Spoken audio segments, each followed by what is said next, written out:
Alright mga kababayan, magandang araw po. Ako po muli si Parak TV. At ngayong araw po na ito ay pag-uusapan po natin ang maaring pagbabalik po ni Senator Ping Lacson bilang chairman po ng Blue Ribbon Committee.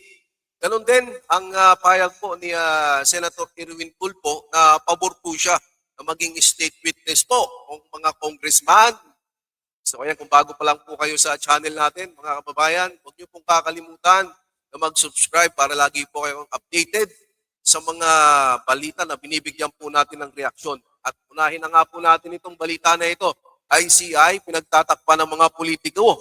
Ayaw i-link ang ICI mga politikong sangkot sa flood control project. Zaldico na congressman, contractor at approacher, hindi nyo mailink? Siya nga yung may-ari ng mga kumpanya na nasangkot dito sa Anomalous and Ghost Flood Control Project. Talaga ba na hindi nyo malaman yung koneksyon ni Zaldico dito sa mga Anomalous and Ghost Flood Control Project, ICI? Ini-expect nyo na paniniwalaan kayo ng mga manggagawa at ordinaryong Pilipino? Naglolokohan na lang tayo dito eh. Harap-harapan yung ginagago, yung mga manggagawa at ordinaryong Pilipino. Yung mga diskaya, sabi, hindi na daw sila magpa-participate dito sa ICI. Ano nangyari? Ano ba kasi yung mga tanong na tinanong sa kanila? Ano yung mga pinag-usapan? Ano yun? Safe na sila? Sibat na sila mula dito sa anomalya na to? We are questioning the credibility of the ICI. Hindi natin maiiwasan at di natin masisisi na isipin ng mga tao, at kahit ako nga yan ang iniisip ko na walang silbi itong Independent Commission for Infrastructure. Ginagamit at parang ginagamit to para yung mga kaalyado ng administrasyon. Dapat walang pagtakpan. Lahat ng sangkot dapat panagutin. At kung kailangang ikulong, kahit pa kaalyado ninyo, kakampi ninyo, ikulong ninyo. Hayaan nyo na magalit ang mga tao. Putangin yan. Pera namin pinag-uusapan dyan Kaya mga boss, kung mananatili na ganito, nagagaguhan lang tayo, nagtataki pa ng tae, dapat dito tayo mag-rally. Kalampagin natin, bulabugin natin ang ICI. Nang sa gayon, mabigyan ng hustisya ang mga manggagawat ordinaryong Pilipino dahil ang pinag-uusapan natin dito, buwis ng mamamayang Pilipino.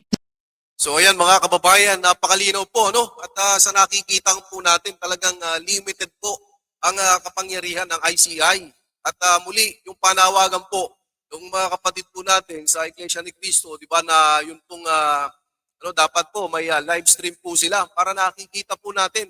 Di lamang naman po yung mga kasama natin or yung mga ang Iglesia ni Cristo ang nananawagan na dapat po ay may live stream, kundi yung mga kababayan natin Pilipino dahil duda po sila sa kung ano na ang tinatakbo ng investigasyon. Kasi nakikita na lang natin, no, naglalabas na lang sila sa kanilang mga presko na hindi naman natin nakikita mismo sa loob ng ICI kung ano ang nangyayari. Dapat po kasi, mga kababayan, wala ho tayong pagtatakpang politiko. Kahit nga po kaalyado, alam naman natin sino ba yung kaalyado nila? Diba si Saldico, si dating Speaker Romualdez, kaalyado po nila yan. At mga kababayan, ang ICI po ay sabi na nating independent, pero ang bumuo po niyan ay si Pangulong Bongbong Marcos, na sigurado itong si Bongbong Marcos na hindi po makakarating sa kanya yung investigasyon. At kayo nga po na hindi muna, mapupuspond muna yung hearing nila, hindi muna matutuloy dahil nga daw sa may sakit. O magpapadoktor, magpapagamot. Itong si Speaker Romualdez, ngayon po ay bubuhayin po nila, mga kababayan ko, itong Blue Ribbon Committee. Ayan baka medyo makumbinsi natin si Senator Lacson na bumalik sa Blue Ribbon Chairman. Karamihan ng kasama ko sa majority, gusto siyang bumalik Pero Tito Sen, Tuta Sen, kung karamihan po sa mga kasama nyo sa majority ang gustong bumalik, karamihan ng majority of the Filipino people, gusto naman ng pamunuan, ang gustong mamuno, ay ang Senador Marcoleta. Yun po ang gusto. Dahil unang-una, masyado na ho tayong na-delay sa ginawa ho ni Senator Ping Lacson nung ho siya iwanan niya iyang Blue Ribbon nung nag-resign siya dahil sa pressure. Dahil sa nabanggit ni Master Sergeant Gutesa, ang pangalan ni Saldico at Romualdez, nag-resign po siya dyan, mga kababayan. Diba? Doon pa lamang, na-delay na tayo. Tapos ngayon, kukumbinsihin nyo na naman. Diba? Kung sana nung sa simula pa lamang, hinayaan nyo na po itong si Senator Rodante Marcoleta dahil alam po ng putihing senador kung ano po ang gagawin niya, kung saan patungo ang investigasyon niya. At ito rin po, si Senator Pampino Lacson. Hindi niya pa nga po na ilalabas yung kanyang sinasabi. Nung una na medyo payabang siya, na sinasabi niya na mayroong mga 67 na mga kontratista. Ito yung mga kongresista na kontraktor pa hanggang ngayon na hindi ho napapangalanan.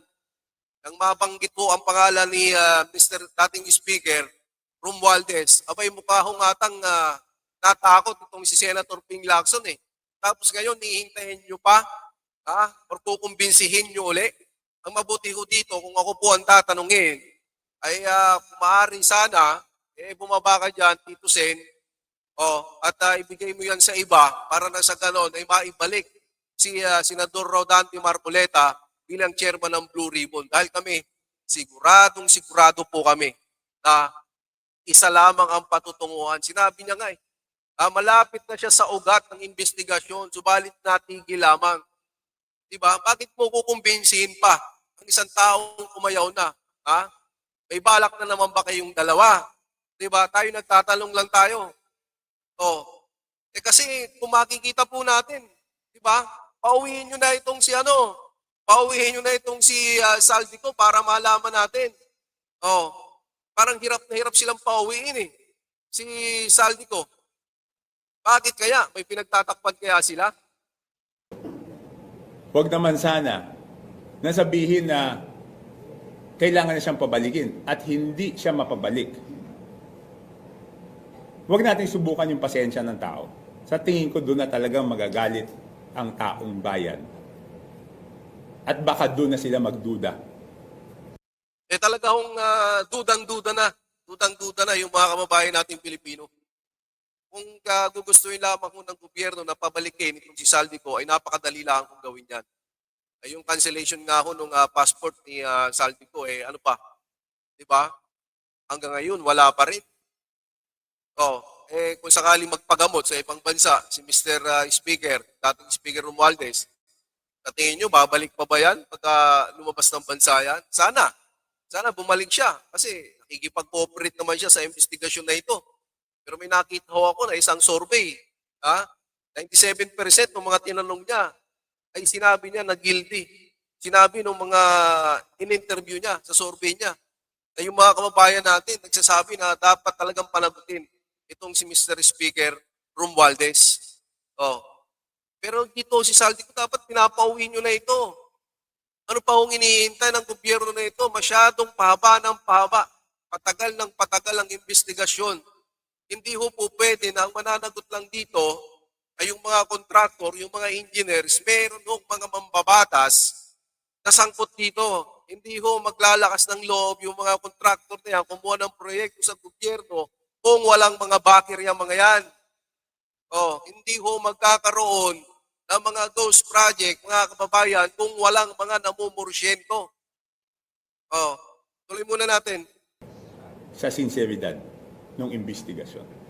Kaya nga, sinasabi ko, doon sa DFA, may kapangyarihan naman silang kanselahin yung passport eh. Ngayon, ang hindi ko maintindihan, bakit tila DFA o yung ibang mga nasa gobyerno ang nagdedepensa pa kay Saldico kung bakit hindi pwedeng kanselahin yung passport. Di ba dapat kanselahin nyo, tapos pabayaan yung abogado niyang questionin sa korte yung pagkansela. Bakit parang tila baga, sila pa nag-aabogado? Yun ho yung mahirap mga kababayan. Para ho bang, ibig sabihin, kung sila ang nag-aabogado, ay pinagtatakpan nyo ba si Mr. Saldico? Hindi ho po pwedeng ganon. Gawin ho natin kung ano yung pinakamabilis na solusyon para may mapanagot tayo. Di ba? Yun ho ang iniintay ng mga kababayan natin Pilipino.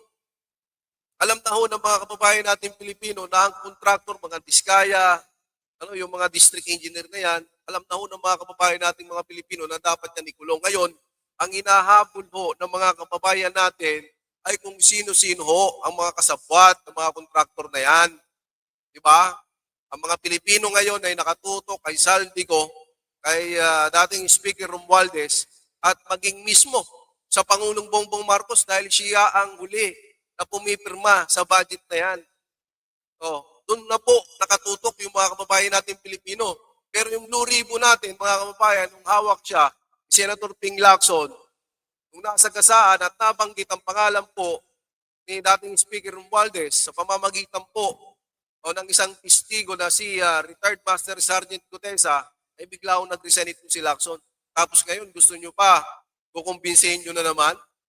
Oh, ay bakit hindi natin ibigay kay Senator Rodante Marcoleta para at least matapos na ito? Di ba? Kasi ngayon, lumilihis eh. Lumalabas uli yung iimbestigahan, yung Parmali, yung panahon ni Duterte. Di ba? Tapos ngayon, may mga lumalabas yung kay Senator Bongo naman dahil yung pamilya ng Senator Bongo ay nasa ganito ding negosyo ay sinasangkot din si Senator Bongo. Para pagkahong imbis na solusyonan ay dinadivert tayo. At ang tinutumbok pa naman dito ay yung mga Duterte, yung mga kaalyado ng mga Duterte. Anong klaseng gobyerno meron tayo na hindi magawang solusyonan ang kasulukuyang problema na sila naman ang pinagmulan at isisi palagi sa nakaraang administrasyon? Napakawalang kwentang administrasyon pagka ganun po, mga kababayan. Sikat na sikat po tayo, mga kababayan ko, sa buong mundo. Nababalita po na talagang talamak ang korupsyon sa bansa natin. Lalong higit ito nga po sa flood control na ito. Pero hanggang kay Diskaya lang ba tayo? Hanggang sa mga district engineer lang ba ang kaya nating panagutin? Pag yung mga politiko na nagnakaw ng pera ng bayan natin, ligtas na sila? Dahil yung nag-iimbestiga, mga kababayan ko, ay mismong ang presidente ang pumili, yung ICI, na hanggang ngayon wala pa sila nakakasuhan. Aba, mag-isip-isip po tayo, mga kababayan. May legal na proseso naman eh. Function nila yun eh. RA 11983, Section 4. Isa sa mga grounds dyan is national security. Tama? Yung galit na galit yung tao. Siguro naman mag-agree tayo na galit ang tao. May mga mass movements. Itong mass movements na to, pwedeng samantalahin ng masamang elemento para ma-destabilize yung gobyerno. Hindi pa ba national security issue yan? Hindi pa ba yan pasok doon? So sa DFA, hindi pa ba pasok yan? So bakit hindi nyo kanselahin? Tapos bahala na yung abogado niya mag-question. Hindi naman napahagingan ng ICI yan. Hindi namin napag-usapan. Wala naman personalities eh. Wala naman kami personalities pinag-uusapan. To make it very clear, wala naman personalities na pinag-uusapan. Ang pinag-uusapan lagi is yung proseso. I think they just, my impression is, gusto nila maintindihan yung proseso. Yung buong proseso, paano nagsisimula, paano yung mga posibleng, siyempre naman sila nag-iimbestiga, hindi naman na i-disclose sa akin kung ano yung hinahanap na ebidensya. Kaya mga kababayan, dapat na talaga, papaupuin natin yan si Saldi ko na yan. Mabilis lang kung gawin yan kung gugustuhin ng unang gobyerno natin. Ikansilahin yung passport niya. Napakabilis lamang yan, mga kababayan. Ay dito na nga lamang dahil nga mabagal ang investigasyon natin na nangyayari at magbabalik na naman itong Blue Ribbon. Sa tingin niyo ba, mga kababayan, dapat pahong ibalik bilang chairman ng Blue Ribbon si Senator Ping Lacson? O mas maganda na mas maibabalik po natin si Senator Rodante Marcoleta na siyang mag-iimbestiga lalong higit dito sa maanumalyang flood control project na ito. Diba? Yan po ang ating mga katanungan, mga kababayan. Yan po, i-chat nyo para mabasa po ng mga kababayan natin. I-comment nyo po. At dahil meron ding isang senador, mga kababayan, si Mr. Lobender, ayan po, bagong-bago ito, Senator Erwin Tulfo, pabor gawing state witness ang mga congressman. O pwede pa siguro yung mga mambabatas gawing state witness. Pag nagsalita dyan, yung mga na-accuse dyan, willing ka ba magsalita? O sige, turo mo. Sino pang alam mo na nandyan nakasamahan yung tinatawag na contractors? Alam niyo, Mr. Lobenders, Mr. Erwin Tulfo, mas maganda na ang maging state witness natin ay hindi ho mga mambabatas. Dahil sila ho mismo ang iniimbestigahan natin. Di ba? Sila ho mismo ang iniimbestigahan. Sila ho mismo ang gustong malaman ng taong bayan kung sila ang may pananagutan. Eh bakit gagawin mong state witness? Pwede mas maganda pa yung mga diskaya o kaya yung mga district engineer. Dahil sila maituturo nila, masasabi nila kung sino-sino ang mga congressman na kumikita sa kanila, na nabibigyan ng porsyento. Ganun din kung mayroong mga senador na nabibigyan ng porsyento, may tuturo nila. Eh ngayon, kung yung mga congressman, ang gagawin nating state witness, ang problema dyan, baka magtaki pa na lamang tayo dyan. No? Baka walang maituro, baka walang puntahan ng investigasyon. Sinasabi mo ba ito dahil karamihan sa mga congressman na yan ay nakasama mo at kaalyado mo? Di ba? Itahayaan natin congressman pa ang magiging state witness. Pinaka-the best na maging state witness dyan, mga kontraktor. Yan o yung aking pananaw dito. Dahil ba, sanggan dikit kayo ni Mr. Speaker Romualdez noong panahon niya na kayo ay nandito pa sa mababa sa Kongreso? Dahil ba sanggang dikit kayo? Hindi ko alam talaga kung ang batas patas pa. Pag nagkakamali, yung mga kababayan nating Pilipino ay yung mga mahihirap kulong kagad. Pero pagka itong mga politiko natin ang nahaharap po sa kaso ng pagtanakaw, parang sila-sila pa ho na nagtatakipan. Gagawin pang state witness. Ang kakapal naman ng mukha ng mga yan para maging state witness. Di ba? Ay kung si Mr. Speaker nga, hindi nga ginawang state witness eh. Ano ba ang kredibilidad ng mga congressman na yan para maging state witness pa? Sino tuturo nila? Si Romualdez, si Saldico, ang presidente? Mas maganda niyan. Contractor, para at least alam niya lahat kung sino-sino maipapaliwanag. Oh, alam nila lahat eh. Yun ang problema dito. Alam nila lahat. At saka ho, mga kababayan ko, kung yung mga congressman ho, nasabit dito sa flood control na ito, abay dapat ho'y naglilib muna kayo. O, wag na muna kayong pumasok dyan bilang mga congressman nyo. Dapat to, pag nasa yung pangalan nyo dito, for delicadeza, yun yung for delicadeza na tinatawag. O, maglib muna kayo habang ongoing yung investigation para maging patas. O, hindi ho yung pinagbibintangan na kayo na nagnanakaw, nandiyan pa rin kayo. At pinapasahod pa namin kayo. Pero mo yun, pinaghihinala na kayo mga nagnanakaw, nandiyan pa rin kayo, umukuha ka pa rin kayo ng sahod, galing sa taong bayan. At ngayon, kung yung mga congressman ang maging state witness, baka mamaya ang ituro lang yan, yung mga senador. Di ba? Nangyari na yan. Doon pa lamang sa hearing po sa Kongreso, ang tinuro din yung mga senador natin. Para kung pinaglalaroan na ang mga kababayan nating Pilipino. Tayo ang nanakawan dito pero ang hirap-hirap pong kumuha ng hustisya dito sa mga inutil na mga politiko na ito. Di ho ba? Ngayon nga ho, yung investigasyon ulit natin eh. Natutumbok papunta sa mga Duterte. Di ba? O ito yung pagkakasabi po ni Senator Rodante Marcoleta. Hindi pangkaraniwan itong nangyaring ito eh. Ito na siguro ang pinakamalala, siguro lantaran at walang pakundangan na pagnanakaw sa kaban ng bayan.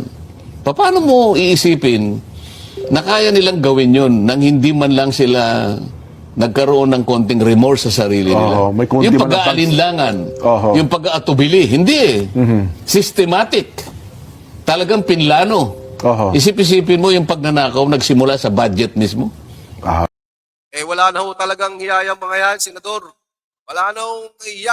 Makakapal na ho talaga yung mukha. Talagang planado nila. Systematic corruption yung nangyari sa atin eh. No? Para bang nag-usap-usap sila dyan. O ito sa akin. Ito yung flood control mo. Ito yung sayo. O, bahala ka na dyan. O, bahala ka na sa mga contractor. Parang iniisip ko tuloy parang ganun yung nangyayari. Ganun nila winawaldas yung pera natin. Di ba? Oh, yun ho yung nakakalungkot dito, yung panggigipit nila kay Senator Bongo sa mga kalyado ng mga Duterte. Kasi wala ho eh. Si Pangulong Duterte napadala lang sa dahig. Si yung kaso ho ng impeachment laban kay Vice President Inday Sara Duterte, di ba? Sa sunod na taon, napasuro ng Korte Suprema. Pero ang sinusunod nila, si Senator Bongo. Dahil malamang ito daw ay tatakbong Vice Presidente ni Inday Sara Duterte sa 2028. Kung ako ang tatanungin ninyo, mga kababayan, kung 2028 yung pag-uusapan natin, ay mas gugustuhin ko ho. Sara tayo. Duterte Marcoleta at 2028. Malakas ho yan, mga kababayan. Wala akong tatalo dyan. Kahit po yung sinasabi nila na Hontiveros, tapos itong Torre, di ba? Oh. Yun o ang gustong ipantapat na po pwede daw sa 2028. Ang latunang ito, mga kababayan ko, ay kahasang pamumulitika yung ginagawa nila. Oh. Si Romualdez, si Mr. Speaker, baka makalusot pa sa uli. Saldi ko, maaaring makalusot din at yung mga diskaya, yung mga contractor lang at mga engineer ang sumabit dito. May hindi ho tama pagka ganun yung nangyari. Pagkaraniwan yung magnanakaw eh. Dahil sa, alam mo, may pagkaraniwang, may damdamin dyan eh. May guilt feeling din yan, Ay, nahihiya. totoo naman ako rin yan. Kaya nga kung minsan magnanakaw yan sa hindi mo alam eh, gabi. Saka nakatayo pa mukha. Nakatakip mo, dahil nahihiya eh. Oo. Tingnan nyo, yun ho yung mga yung mga lumang magnanakaw. Pero ngayon yung mga magnanakaw, nakabarong na. Nakasakay sa mga gandang sasakyan. Yun ho yung mga big time ngayon ng mga magnanakaw. At ang ninanakaw dyan, puwis ng bayan natin. Ganun na ho ngayon, Mr. Senator. Ito kabila pa. Kabila pa nung mga magnanakaw na kilala natin. Walang takip ang mukha. Nagpapapicture pa yata eh. Oo. Natawa naman ako dito. Yun ang mga magnanakaw. Ngayon, ay minsan nagpapapress con pa. Nakikita nyo pa sa social media, nagsasalita pa at pinapalakpakan pa ng mga kapwa magnanakaw. Ano yung nakikita natin? Natawa tuloy ako kay Senator Marcoleta eh. Kung tawagin honorable. Ito na yung nakikita kong pinakalundo. Pinakamalala, pinaka-worst. Pinakamalala. Sapagkat alam mo, ano na ito eh. Ewan ko, Nelson, sa avatar mo, kung meron kang makukuha isang salita na po pwedeng aakma, madidescribe mo, yung sidhi ng kanilang ano ang tawag doon, yung wala nang kasapatan eh. Hindi na milyon ito, hindi na bilyon eh, trilyon ang pinag-uusapan dito. Totoo kayo. At sana man lang, yung perang pinag-uusapan natin ay hindi makadidisgrasya sa bansa natin. Ay, nako. Lalong-lalo na sa marami nating kababayan na kung makikita mo ang kalagayan sa buhay. Wala nga pagpagamot eh. Totoo po. Pagkain, talagang makikita mo, hindi makapag-aral.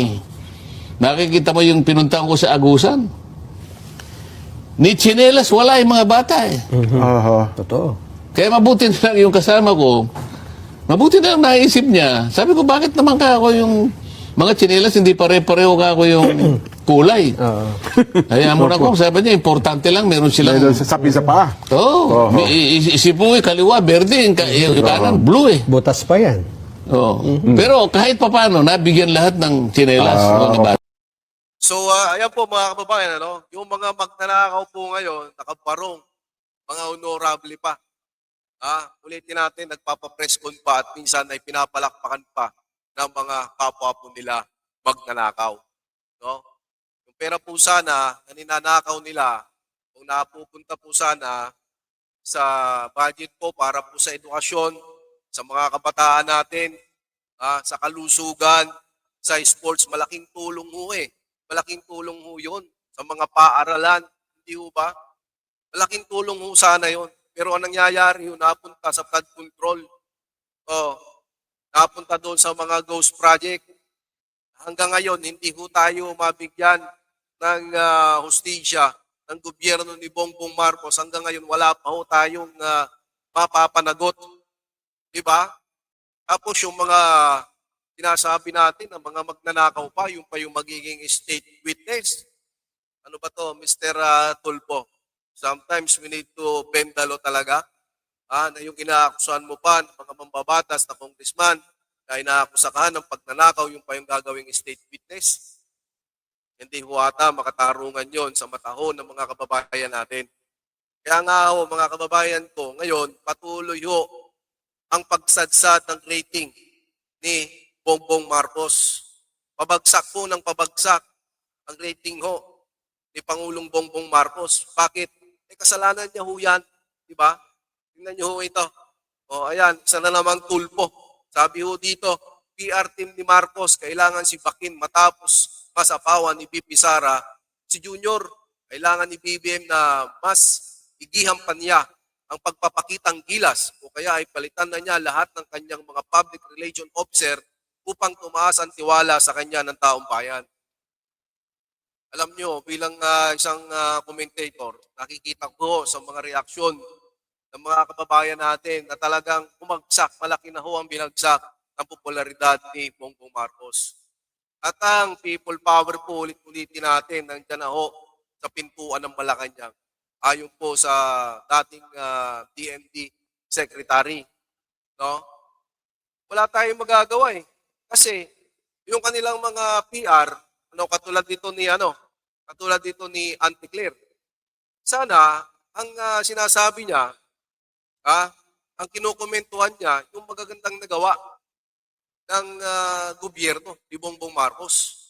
Kung ano yung mga natapos na proyekto, kung ano yung mga ongoing, kung ano yung natapos, yun sana yung ibinabahagi niya sa mga Pilipino. Hindi yung binabantayan niya na magsalita ang Vice Presidente Inday Sara Duterte. Tsaka niya ngayong binabakbakan. Di ba?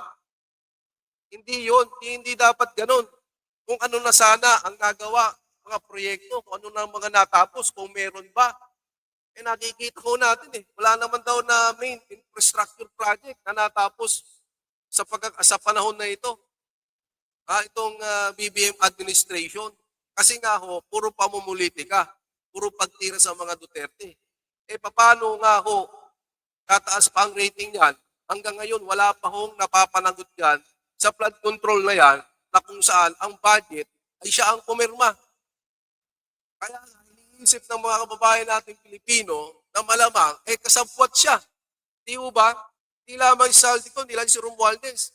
Iniisip ng mga kababayan natin Pilipino na malamang, kasangkot itong si Bongbong Marcos dahil siya ang pumipirma sa budget. At ito naman tulpo na ito, grabe rin itong makabanat, no? Sa ating Vice President Inday Sara Duterte. Sabi niya dito, Ramon Tulfo Slams BP Sara, high trust rating. Di siya bagay na maging Vice President. Tama po kayo. Tama po kayo dyan. Hindi ho bagay na maging Vice President si Inday Sara. Alam niyo kung anong bagay? Bagay ho siya na dapat siya ang presidente natin ngayon. Dahil sa nakikita nyo naman, yung rating niya hindi nagbabago eh. Kahit kailan hindi siya kayang lagpasan sa rating po ni Pangulong Bongbong Marcos. Di ba? Yung tiwala po sa mga Duterte, nandun kahit ang daming paninira sa Vice Presidente, sa kanyang pamilya, sa lugar, sa Davao, yung tiwala po ng mga kababayan natin Pilipino na nanatiling nakainday Sara Duterte. Tingnan niyo ho ang pagkakaiba. Kapag si Bongbong Marcos, si Presidente ay dumating, may binisitang lugar, nakita niyo ba ngayon yung excitement ng mga kababayan nating Pilipino?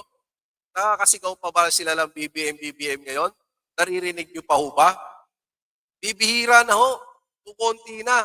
Doon pa lamang yung popularidad, alam nyo na talagang umina, bumagsak. Dahil yung kanyang gobyerno ay sirang-sira na sa taong bayan. Samantala, kung ikukumpara nyo po yung Vice Presidente, kahit saang lugar po, talagang pinapalakpakan, sinisigaw ang apelidong Duterte. dahil nakakakita sila ng pag-asa na maaaring itong babae na ito, ang vice presidente na ito, na pag naging presidente, ay may ayos siya yung Pilipinas. Kahit po yung mga dilawan na yan, may chapwera yung mga yan, kung sakaling itutuloy ng Vice President Inday Sara Duterte ang kanyang pagtakbo sa 2028. Di ba? At sa susunod na taon, meron na namang magpapail ng impeachment yan. Hindi ho titigil yung mga yan. Di ba? Kasi gusto nilang tanggalin yung tinik sa kanilang mga lalamunan. Pero, mga kababayan, ang mga Pilipino matalino na ngayon. Alam na nila kung sino ang tunay na politiko para sa bayan.